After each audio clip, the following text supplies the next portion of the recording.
თამბაქოს მოწევა ზრდის ინსულტის განვითარების რისკს. ადამიანს, რომელიც დღეში 20 ღერ სიგარეტს ეწევა, 6-ჯერ მეტი შანსი აქვს, რომ ეს ინსულტი განუვითარდეს.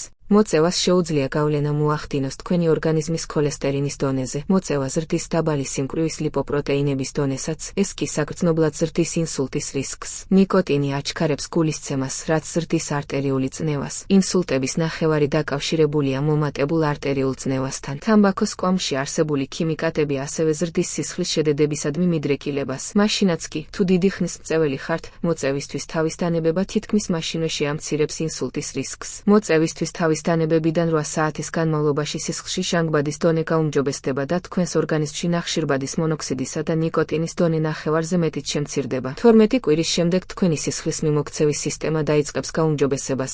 ამის შედეგად თქვენი რისკი მნიშვნელოვნად შემცირდება და არამწეველთა რისკის ტოლი იქნება. შეწყვიტე მოწევა, აირჩიე ანტინიკოტინი და ერთად დავამარცხოთ ნიკოტინი.